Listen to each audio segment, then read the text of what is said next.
कुरुक्षेत्र की युद्ध भूमि में अपने ही संबंधियों को विपक्ष में देखकर अर्जुन का मन विषाद और संशय से भर गया। इसी व्याकुलता में उनके मन में एक ऐसा प्रश्न उठा जिसने उन्हें और भी अशांत कर दिया।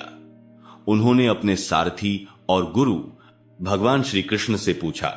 अर्जुन बोले, हे केशव, मेरे मन में एक गहरा प्रश्न है। आप कहते हैं कि हर जीव में आपका अंश है, फिर जब कोई मनुष्य किसी पशु पक्षी की हत्या करता है तो उसे पाप क्यों लगता है, जबकि एक सिंह जब हिरण का शिकार करता है या कोई सर्प मेंढक को निगल जाता है तो उसे पाप क्यों नहीं लगता? एक ही कर्म के लिए यह दो अलग अलग विधान क्यों हैं प्रभु? अर्जुन का गहन प्रश्न सुनकर भगवान कृष्ण मंद मुस्कुराए। उन्होंने कहा, पार्थ, तुम्हारा प्रश्न बहुत गहरा है और यह हर उस मनुष्य का प्रश्न है जो कर्म, धर्म और जीवन के रहस्य को समझना चाहता है। सुनो, मनुष्य और पशु के कर्म के फल में जो भेद है उसका कारण है चेतना का स्तर और कर्म के पीछे का भाव। अर्जुन ने अपनी असमर्थता जताते हुए कहा, प्रभु, चेतना का स्तर, भाव, कृपया इसे विस्तार से समझाइए। तब कृष्ण ने समझाना आरंभ किया। पार्थ, पशु और मनुष्य की चेतना में बहुत बड़ा अंतर है। पशु अपनी प्रकृति और प्रवृत्ति के अधीन होकर कर्म करता है। उसकी चेतना इतनी विकसित नहीं है कि वह सही और गलत का निर्णय कर सके। एक सिंह जब शिकार करता है तो वह केवल अपनी भूख शांत करने के लिए करता है, जो उसकी प्रकृति है।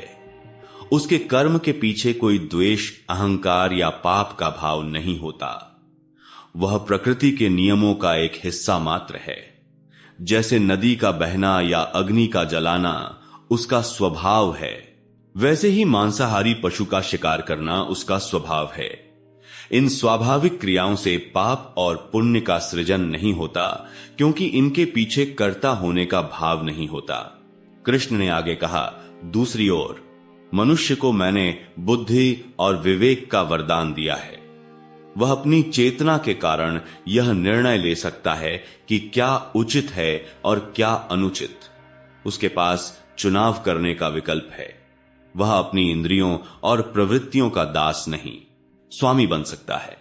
जब कोई मनुष्य किसी जीव की हत्या करता है तो वह अक्सर केवल भूख के लिए नहीं, बल्कि अपने स्वाद, मनोरंजन या अहंकार के लिए ऐसा करता है। उसके कर्म के पीछे एक भाव और एक संकल्प होता है, और यही भाव उसके कर्म को पाप या पुण्य में बदल देता है। इस पर अर्जुन ने एक और तर्कपूर्ण प्रश्न किया, तो क्या इसका अर्थ यह है कि यदि कोई मनुष्य भूख से व्याकुल होकर किसी जीव की हत्या करे तो उसे पाप नहीं लगेगा? कृष्ण ने उत्तर दिया, उत्तम प्रश्न है पार्थ। यहां धर्म का सिद्धांत लागू होता है। मनुष्य के लिए सबसे बड़ा धर्म है अहिंसा परमो धर्मः। प्रकृति ने मनुष्य को शाकाहारी जीवन जीने की क्षमता दी है। फिर भी यदि प्राण संकट में हो और कोई अन्य उपाय न हो तो केवल प्राण रक्षा के लिए किया गया कर्म स्वाद के लिए की गई हत्या से निश्चित रूप से भिन्न होगा। परंतु यह भी स्मरण रहे कि कर्म का बीज कभी नष्ट नहीं होता। इसीलिए ज्ञानीजन हर परिस्थिति में हिंसा का त्याग करने का ही उपदेश देते हैं। भगवान ने एक और दृष्टिकोण सामने रखा। अर्जुन, पशु का जीवन भोग योनि है। वह पूर्व जन्मों के कर्मों का फल भोगने आता है। उसके कर्म नए कर्मों का सृजन नहीं करते, जबकि मनुष्य का जीवन कर्म योनि है।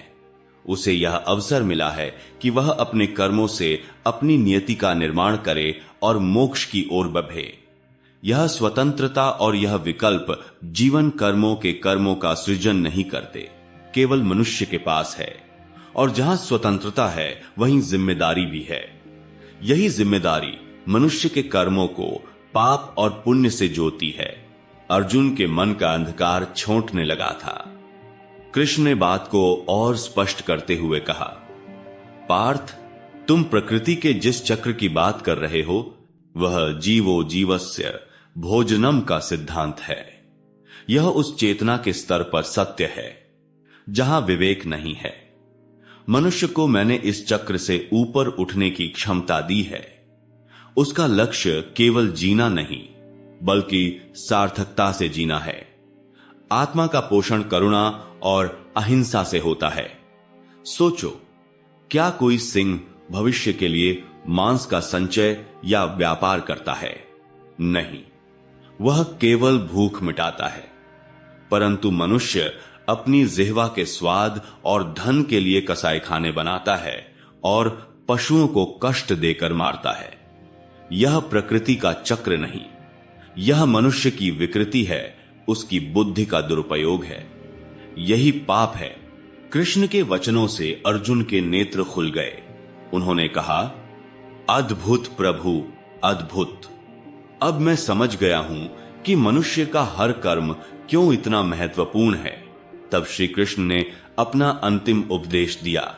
हां पार्थ, इसीलिए मैं कहता हूं कि कर्म करो, पर कर्ता होने के अहंकार से मुक्त होकर। जब तुम हर कर्म को मुझे समर्पित करके साक्षी भाव से करोगे तो तुम पाप और पुण्य के बंधन से मुक्त हो जाओगे। तुम आत्म भाव में स्थित हो जाओगे, जहां हर जीव के लिए केवल करुणा और प्रेम ही शेष रहेगा। यह सुनकर अर्जुन ने हाथ जोड़कर कहा, हे जनार्दन, आपने मेरे सबसे बेसंशय का निवारण कर दिया है। मैं आपके इस उपदेश को सदैव अपने हृदय में धारण करूंगा। अब मुझे ज्ञात हुआ है कि मनुष्य होना एक सौभाग्य भी है और एक बहुत बड़ी जिम्मेदारी भी। भगवान कृष्ण ने कहा, तथास्तु पार्थ। इसी ज्ञान में स्थित होकर अपने क्षत्रिय धर्म का पालन करो। स्मरण रखो, तुम्हारा युद्ध अधर्म के विरुद्ध है, किसी व्यक्ति के विरुद्ध नहीं। इस भाव से किया गया कर्म तुम्हें किसी बंधन में नहीं डालेगा।